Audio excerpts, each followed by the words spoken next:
Hello everyone! Welcome to my mini vlog.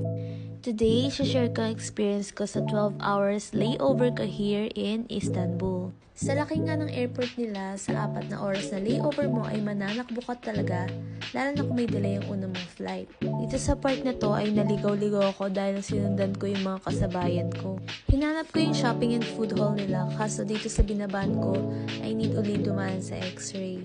Nagtanong ako sa concierge nila at yun nga, mali ako ng dinaanan. So ayun, nag-freshen up muna ako kasi galing ako sa mahabang flight. Siguro naiisip nyo, ang tagal naman ng 12 hours na layover. Nakaka-board yun. Well, ito kasi ang convenient na flight na nakita namin since one connecting flight lang. The rest kasi ay 2 or 3 na. Naranasan na rin kasi ng asawa kong mahabang layover. Kaya gusto ko rin matry. And masasabi ko, nag-enjoy naman talaga ako. So, after ko mag-freshen up, ayun, pumila na ako para sa x-ray and umakyat na ako sa food hall and shopping center. After ng 2 hours na pagkaligaw-ligaw, ay worth it naman yung nakikita ko ngayon. Sobrang laki nga talaga ng Istanbul Airport. Kasi dito sa area na to, kahit magpaikot-ikot ka, hindi ka mahihilo.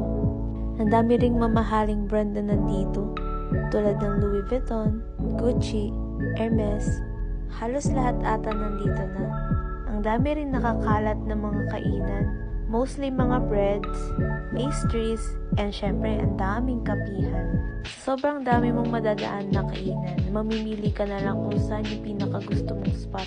Nga pala guys, nagtatanggap din sila ng ibang currency like US dollars and euro. Make sure lang na barang ibibigay mo kasi wala silang panukoy sa mga hundreds. So yun na nga, kape-kape na ako that time. Kaya umupo na rin ako at nagmerienda na din. Umorder ako ng ice caramel macchiato and chicken barbecue wrap. Nag-video talaga ako dyan kasi gusto ko mag-food review. Masarap yung kape nila, may kick and di ganun katamis. Sa chicken wrap, hindi talaga ako fan ng barbecue. Pero mahilig ako sa wrap kaya umorder ako. Meron ako nalasahan sa barbecue chicken wrap nila na hindi ko ma-explain. Pero kung laman tiyan lang din naman pag-uusapan, pwedeng-pwede na. Masarap sana siya kung may hot sauce sila. Kaya wala silang hot sauce. Ketchup and mayo lang ang meron sila. Wala silang hot sauce. So, after kumain, naglakad-lakad uli ako. And then, ayan, nasa may nahanap ako na merong charger ng phone. Maraming upuan dito guys. Hindi kayo mapapagod. Unahan lang talaga sa mga gantong upuan na may charger. Ayan, tamang masid lang kasi gaganda nila dito. And also pala guys, may free wifi dyan na nakakalat.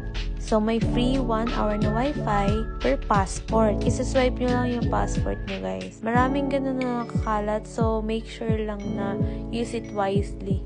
And by the way, if more than 6 hours ang layover mo, may complimentary free meal voucher kayo. Hanapin nyo lang care point area ng Istanbul Airport. Silip lang kayo sa mga ganyan, makikita nyo na siya.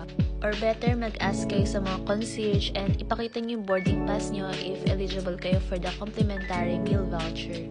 May mga list of restaurants sila na pwede mong paggamitan ng meal voucher and ayan nga sa akin, Popeyes ang pinili ko. Also guys, dapat time to time check nyo yung malaking screen na yan para makita nyo kung saan yung gate nyo. Actually, kalat naman yung screen na yan. Mayroon pang maliliit na screen.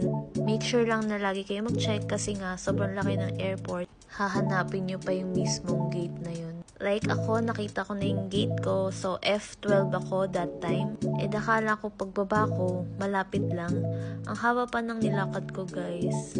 Nahagard pa ako. So, yun, while waiting na mag-open yung gate ko, buti nakahanap agad ako ng upuan and nag-charge ako saglit. Then, video.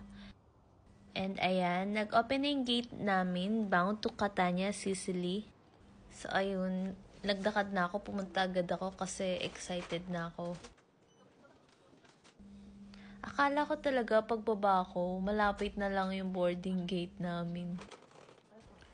So, ayun guys, yun nga yung sinasabi ko na sobrang kulang ng 2 hours or 4 hours na layover dito sa Istanbul Airport. Kasi talagang ang haba ng lakaran. Siguro 4 hours okay na kasi kahit papano may enjoy mo yung shopping center nila and food hall. Unlike pag 2 hours lang, mananakbo ka pa kakahanap kung saan ang connecting flight mo. Medyo napagod po ako dyan kasi sobrang haba ng nilakad ko. Pero ayun na nga, nakita ko na yung F12, bound to Catania, kaya na-excite ako lalo. Kasi in 2 hours, magsisimula ng next chapter ng life naming mag-asawa. Boarding na kami and ayun, thank you for watching guys. Not sure if you're still here, pero thank you. See you on my next mini vlog.